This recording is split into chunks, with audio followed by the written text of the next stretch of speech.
ন্যূনতম MBBS BDS ডিগ্রিধারী ছাড়া কেউ নামের আগে ডাক্তার পদবি লিখতে পারবেন না। হাইকোর্টের এমন রায়ে খুশি চিকিৎসকরা, তবে তারা এর দ্রুত বাস্তবায়ন দেখতে চান। আর ডিপ্লোমা চিকিৎসকরা চান নামের আগে বিএমএফ বা ডিপ্লোমা ডাক্তার পদবি ব্যবহার করতে। এ পরিস্থিতিতে সারা দেশে ডিগ্রিবিহীন তথাকথিত ডাক্তারদের চেম্বারের সামনে ঝুলানো ডাক্তার পদবি লেখা সাইনবোর্ডের কি হবে? নামবে কি সেসব সাইনবোর্ড? অবশ্য পদবি ব্যবহারের বিষয়টি নজরদারিতে রাখা হবে বলে জানিয়েছে স্বাস্থ্য অধিদপ্তর। এমবিবিএস বিডিএস ডিগ্রিধারী ছাড়া ডাক্তার পদবি ব্যবহার বন্ধ সহ আরও 4 দফা দাবিতে আন্দোলন করছিলেন চিকিৎসকদের 5 দফা বিষয়ক জাতীয় স্টিয়ারিং কমিটি। মঙ্গল ও বুধবার তারা পালন করে কর্মবিরতি।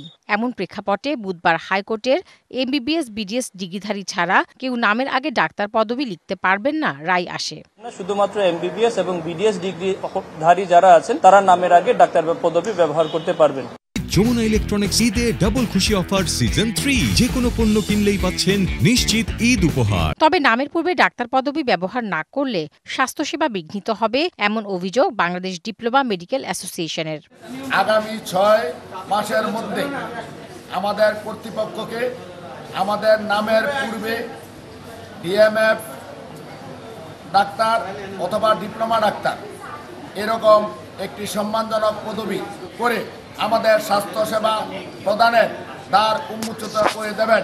বিষয়টিতে সন্তুষ্টি প্রকাশ করলেও মাঠ পর্যায়ে স্বাস্থ্য প্রশাসনের নজরদারি চান চিকিৎসকরা। আসলে আমাদের দীর্ঘদিনের চাওয়া ছিল এই দেশের মানুষ যেন আপনার অপচিকিৎসা থেকে মুক্ত হয়। এটা একটা সুদূর প্রসারী একটা রায় এবং আমরা আশা করি গতকালকে রায়ের পরে এই সকল অপচিকিৎসকদের মূল উৎপাদনের জন্য অতি দ্রুত আপনার অভিযান পরিচালনা করা উচিত।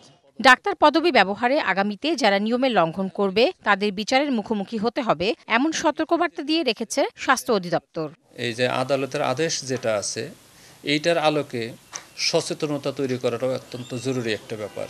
এই আইনের ভায়োলেশন মোবাইল কোর্টে এগুলো বিচারযোগ্য। আমাদের মাঠ পর্যায়ে যারা স্বাস্থ্য কর্মকর্তা যারা রয়েছেন তারা প্রয়োজন বোধে স্থানীয় প্রশাসনের সাথে সমন্বয় করে এগুলো মোবাইল কোর্ট করতে পারবেন। তিনি আরও জানান, আন্দোলনরত চিকিৎসকদের দাবির যৌক্তিকতা নিয়ে কাজ করছে সরকার। সরকার ইতিমধ্যেই কাজ করছে। Tahsina Jessy, DBC news, Dhaka.